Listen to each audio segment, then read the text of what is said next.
Hey friends, Dr. Motley here with the Ancient Health Podcast, and today let's talk about strep, a hidden epidemic. And the reason it's so important to me is because in my office, oftentimes I find that patients that have unexplainable symptoms or conditions that pop up out of the blue, it is related to strep. Strep is at the bottom of the barrel. So if you have had strep in your past, if you had strep throat chronically, skin strep, lung strep, and you feel that you suffered through it in your younger years, and maybe even now, this podcast is for you.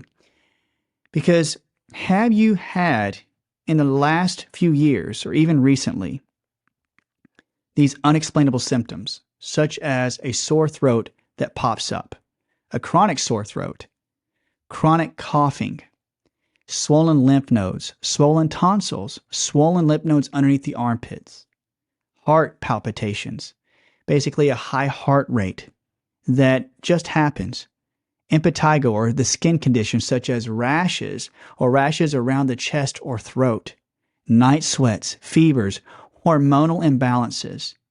Do you or you know someone who's had PANS or PANDAS? The reason that I mention these symptoms that come up that are unexplained, where do they come from? If you have had strep in your past, I would really heavily investigate if strep could have been a cause. So when we think of strep, in our culture today, we often think that strep is just strep throat.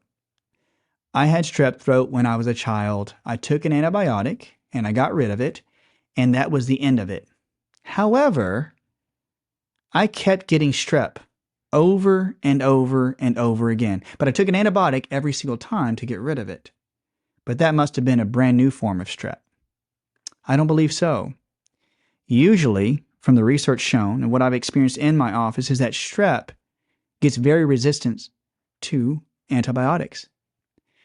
So more than likely, you had the same form or the same species of strep. It may have mutated, but it was activated by another type of microbe, let's say a virus or another type of bacteria.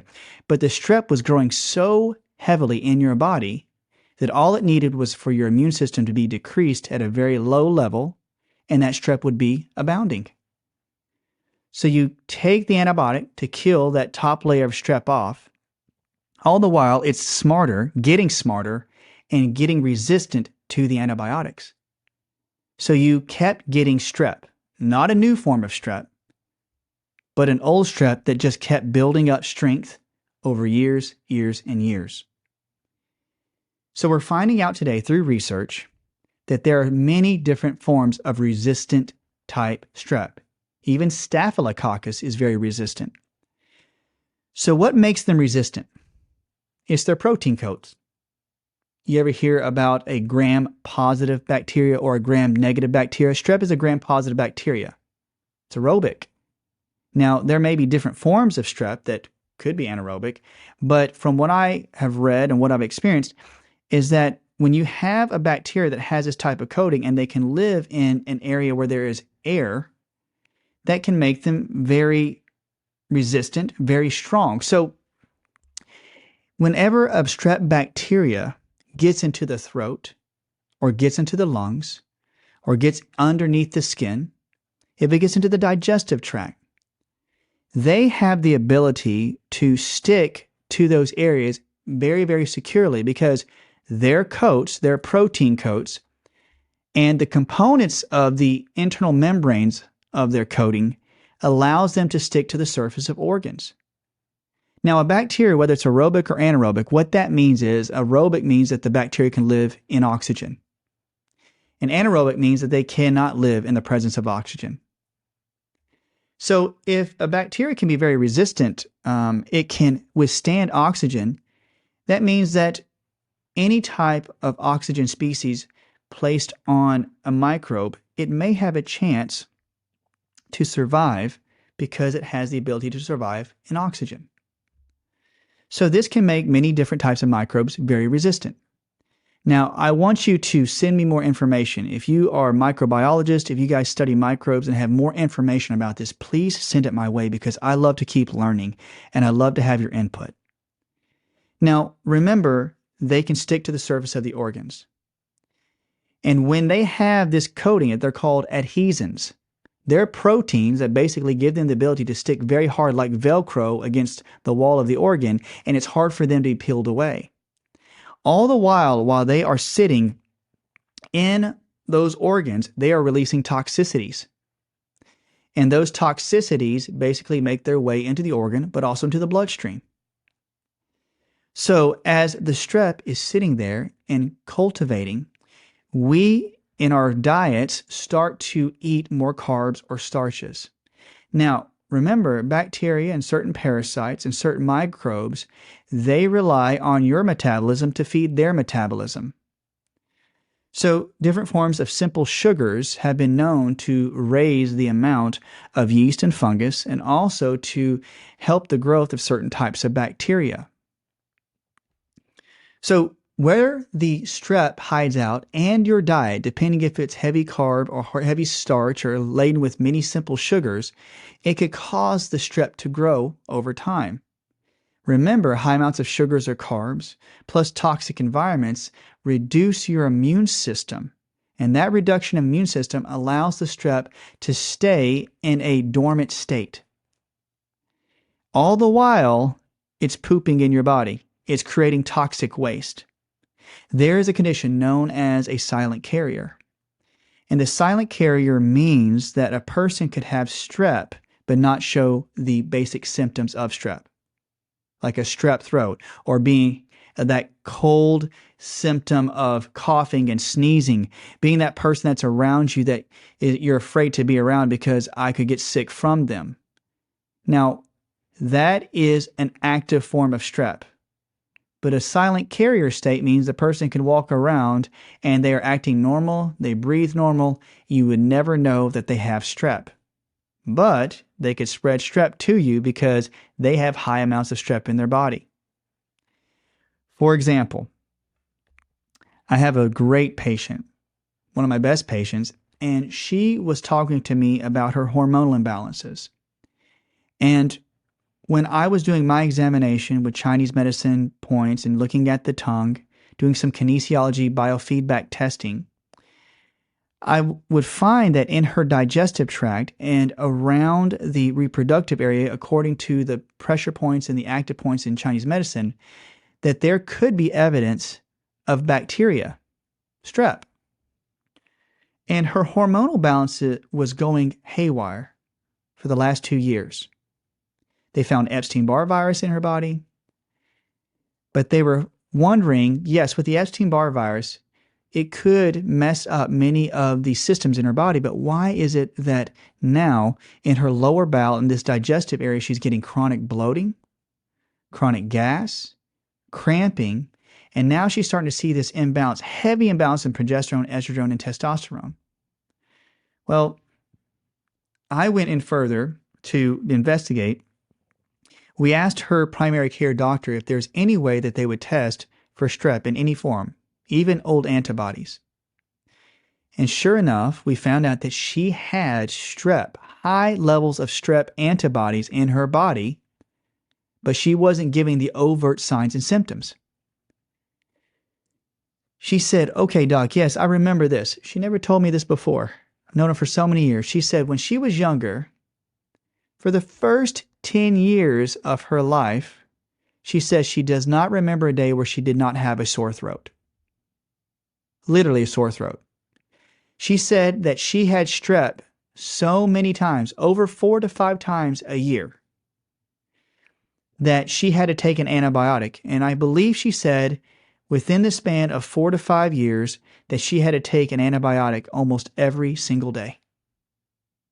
Now, we know that antibiotics can really harm the digestive tract because it kills off all the good bacteria and can cause yeast overgrowth. But could you imagine having to take an antibiotic every day for that many years? So these antibiotics were in the body. Now, they're doing their best to try to kill off the infection. But remember, the strep starts to become resistant. She had that high level even till this day of the strep antibodies. Could it have lasted that long? I'm not sure. But research has shown that just in clinical trials and studies that they have found that strep can last anywhere from 3 to 4 days up to 7 years in the body.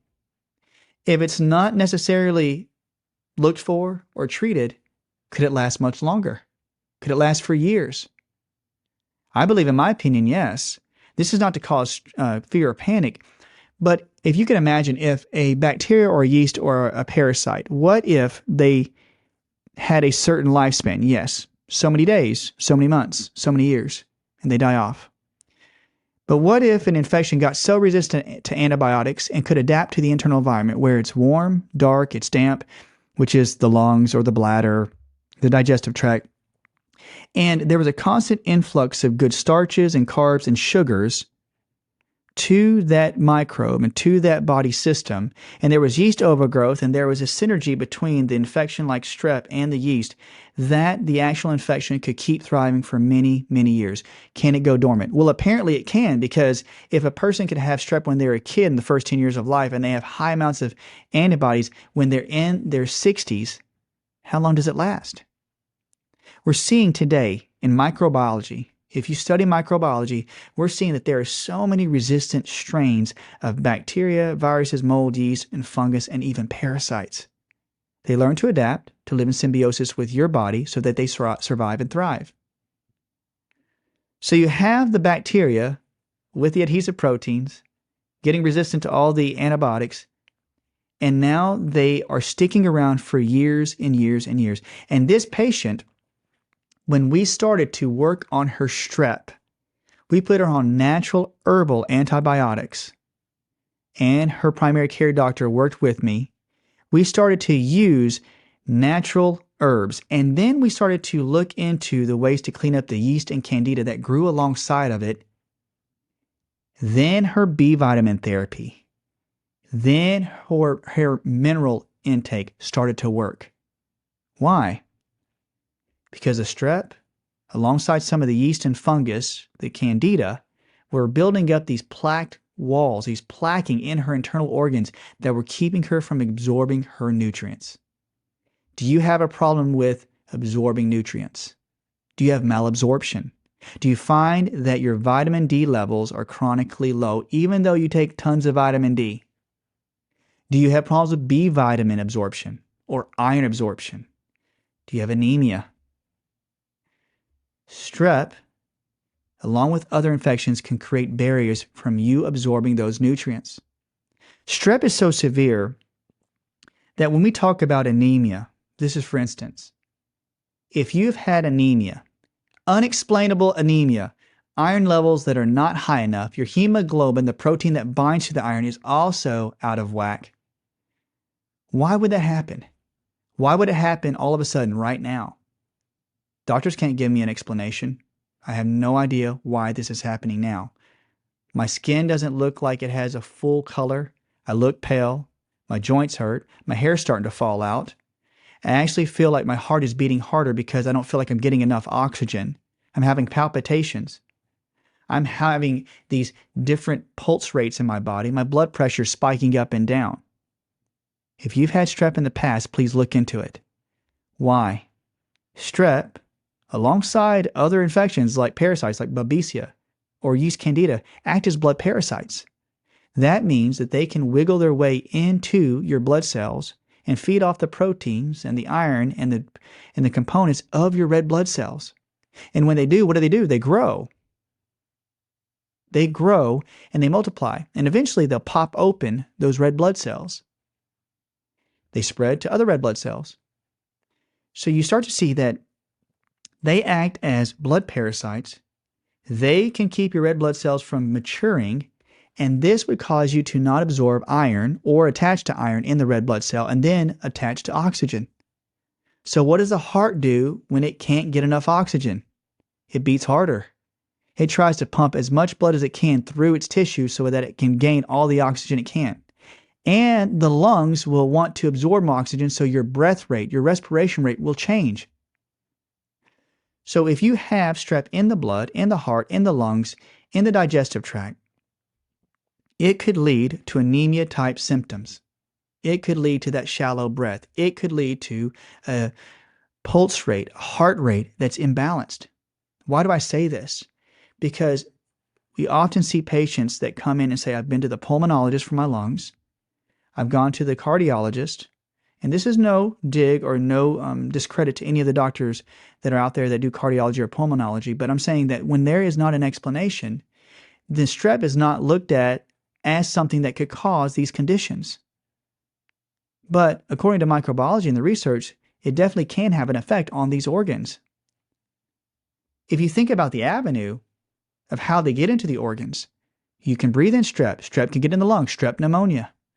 Strep can get in the heart. If you have chronic strep throat in your throat and you have it in your lungs, your body will do all it can to put that strep and put it into your lymph nodes. Your lymph nodes basically act as garbage cans, the toilet bowls, because they're trying to tag, identify the strep, clean it out, put it into the strep, disassociate it, disassemble it, kill it off, and then eliminate it out of the body. But if it's in the throat, if it's up here around the teeth, it's draining. It's getting into the tonsils. It's swelling up the tonsils. It's swelling up that place behind your ear or around your ear where you keep getting those little bumps, where your child always has those hard nodules around their lymph nodes around their neck. They drain down into the lymph nodes that go underneath the collarbone, and those can eventually make their way into the heart and into the lungs. If you've had infections for a very long time, you can imagine that those infections get into the heart, into the lungs, into the circulation system and the respiratory system, and they can stick there for a very long time if the conditions are correct. I didn't want to raise alarm by saying it's a hidden epidemic, but I can't believe how many types of conditions have been associated with strep. It could be associated with autoimmune issues such as lupus or rheumatoid arthritis. I didn't say it caused it. It could be associated with it. Rheumatic fever. There are different types of conditions we have seen in our culture today, in our nation, that have to do with the strep that is abounding, and we feed it. We have EMF radiation. We have toxic chemicals in our water. We have toxic air in our environment. We have basically the burning of fossil fuels that actually put a lot of different toxic metals in our groundwater and in our soil.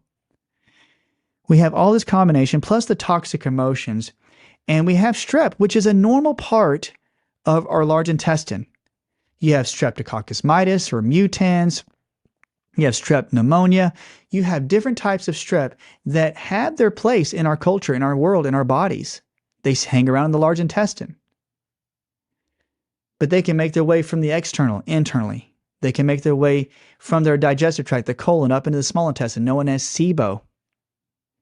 And when we have all the toxicities and all the improper diet, all the stressors that cause our bodies to break down, we start to see these very, very serious conditions because of the toxicity growth, the high amounts of toxicity from the strep causing such an imbalance in the organ system.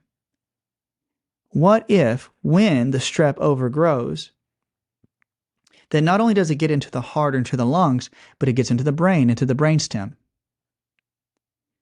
We're starting to see evidence that there are high amounts of strep or even types of staph infection that make their way through the blood-brain barrier.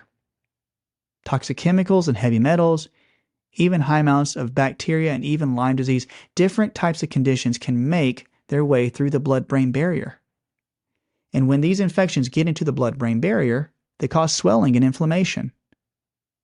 And we're starting to see that children and adults with PANS or PANDAS, this condition where it's driven by bacterial infections, where there are learning disabilities, there are anger outbursts, there is foggy brain or memory loss, there is palpitations in the heart, blood pressure problems, joint issues, even associated with Ehlers-Danlos syndrome, EDS.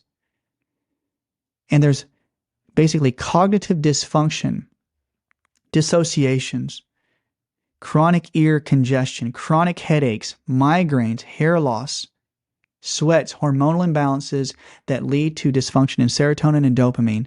And all of this can be associated with pandas.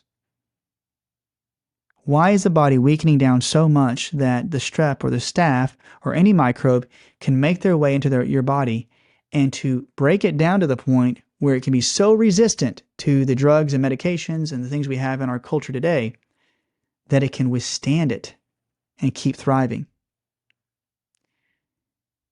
We are raised in a culture, in a society that has too many high fructose corn syrup, too many fake fats, too many refined sugar amounts in even our protein bars have more than 12 grams of sugar. For goodness sake, we have health food stores that say that their food's healthy, and the sugar amounts are so high they could be compared to a candy bar. If you're going to find that you want something healthy, you need to reduce the sugar load, in my opinion. I don't care if it says organic. I don't care if it's non-GMO. If it's high amounts of sugar, it could feed an infection. You need to look for more natural sugars if you're going to do it. More maple syrup, more honey, but even then, you got to make sure that the glycemic index of any sweetener you use is low. Now, I'm sorry to go on a bit of a soapbox with this, but I see patients come in and they are suffering with strep or the chronic effects of strep, and they don't know what happened. Well, it's because when you're young, you don't know. You eat anything that's in front of you, or you just eat any form of sugar you can. You get the gut dysfunction. You don't drink enough water. I didn't drink hardly any water and ate so much sugar. No wonder I had chronic yeast. And why did I have to fight it and work with it throughout my whole life? Because all of this was the result of my diet. I had strep throat without even knowing it. I had sore throats throughout my whole life, basically. I used to take with me a bottle of Chloraseptic with me to school. My teacher let me have Chloraseptic in my drawer in my school, and I'd spray my throat because my throat would hurt so bad. I almost missed school almost 2 years in a row. I almost missed so much school I wasn't going to be able to pass the next grade. 3rd and 4th grade. Could that infection make its way up into my brain? Yes. There were times I don't remember much of my childhood. My memory.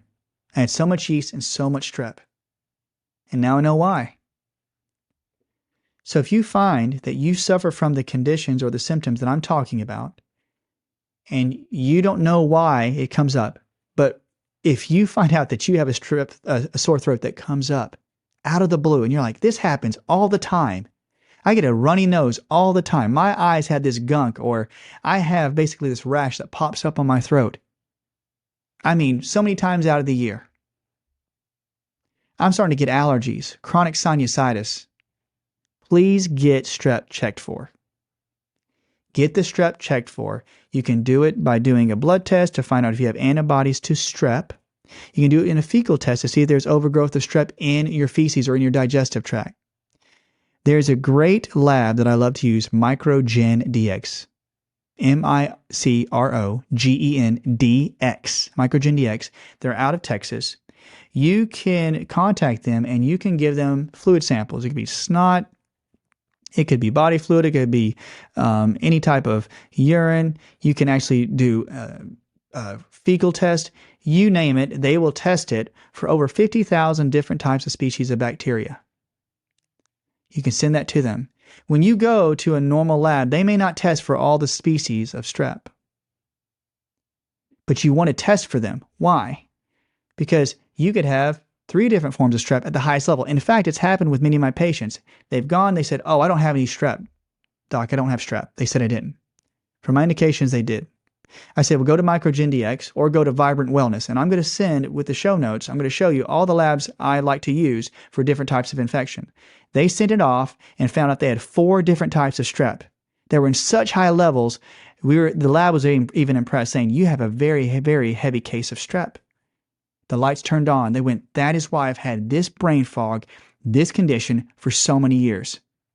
We start cleaning up the strep. They start to get their life back. There are a few good herbs that I really love that help with strep. Now, for the adults, I love to use Malia Supreme. Malia Supreme is from Supreme Nutrition Products, and it's known as neem, N-E-E-M. It's an Ayurvedic herb that has been used for centuries to help kill off infections. Antimicrobial for yeast, mold, fungus, parasites, bacteria, you name it. That, or golden thread, which is Chinese coptis, golden thread supreme. It is also a Chinese herb that is so antimicrobial that it kills off so many different types of infections that it's a very strong herb. So is neem. Those are your two heavy hitters. A third heavy hitter is morinda. It is known as noni, N-O-N-I. It's used in Eastern Asia countries. It's used in India. It's used in the Pacific Islands. It's come from the noni fruit, where they take the shell of the noni fruit and they shave it, and it's very bitter, but it's known to kill off many infections, multiple infections, especially in the gut. Those are your three heavy hitters. If you can find them in liquid form, you can use that in liquid form. Now, they're very strong, so I always tell a patient to start off with one every other day. Don't do all of them. Choose one of them that resonates with you. Ask your primary care doctor about it. One every other day, and see if you start to feel the drainage or you feel the positive effect. You don't want your bowel movements to change. You don't want your sleep to change, or you don't want your energy to change for the worse. You may feel a little sluggish, like you may feel a little toxic release, but you want to feel that there is a beneficial effect where you can feel some good drainage. You're like, oh man, I can feel that releasing the pressure off my heart. I feel that helping my stomach bloating. This is helping my heart palpitations. This is helping my ears unclog. This is helping my PANS-PANDAS type of conditional symptoms. Try those one every other day. If it works well, do one every day after a week. You want to make sure that you don't stay on the same herb for too long. After a month, you may have to switch to another herb. All this to say, if you've taken it for a month, maybe you get another test. Maybe you wait 3 months and do another test. I wouldn't go over 3 months taking one single herb because you don't want the infection to adapt. But what I found out, that's the max, up to 3 months, and then you may have to shift to another herb. Slow and steady wins the race. Do something very slow and do it very easily. And as you do that, you're going to find out that you're going to make sure that those infections don't stay dormant in your body, because that's what they like to do. They'll stay in the tissue of the skin. They'll stay in the tissue of the organ. So you're etching away at it very slowly and easily. And that's what you want to do. So as you start to cleanse out the infection, and you do it nice and easily, you're not only going to clear up those that are active, but you're also going to help out those, or clean up those infections that may be dormant, that may be in cyst form, that are in the tissues of the body. That's why I say you have to keep going after it. If you've already had the antibodies build up, you have to keep going after it. Eventually, keep getting the test and seeing when your antibodies start to reduce. Your symptoms start to reduce. I say this, it is good to find a good strep literate doctor. And if you find that strep literate doctor, you want to work with them because you want to stay on top of it. But you can look at Supreme Nutrition products, you can look at many different health reviews and find out that you may have to stay on different herbs for a few years to cleanse it up. But keep steady. Use these labs to keep testing to get these things knocked out. Remember, information is key. That is gold. If you find out why you're having your symptoms, you start taking these herbals to help clean them up. Also, lighter herbs such as Illicium, Illicium, which is star anise, or Scutellaria, which is Chinese skullcap. You can use these as lighter forms of infection fighters. The liquid forms are great for children. These are good liquid forms for children to help clean those areas up if they have chronic strep. You need to make sure that you increase vitamin C, vitamin D, vitamin K, and vitamin A. Multiple minerals, you need your minerals. And you got to make sure that these vitamins are at high levels and these minerals are at high levels and at good balance levels. And you want to make sure you can take a vitamin B complex that your body can handle and methylate and process. It may take some time to find it, but find the B complex that doesn't give you the jitters or the shakes. And find the one that will not turn your pee so yellow. The one that gives you energy. When you get those combinations plus the herbs, you'll start cleaning up that strep. Guys, I hope this was an informative podcast. Please look for strep. It could be one of the causes of your many conditions. And I hope that when you start to identify it, that it gives you hope and gives you strength. So from us here at the Ancient Health Podcast, we say thank you. Have a great day. And until next time, we'll talk soon.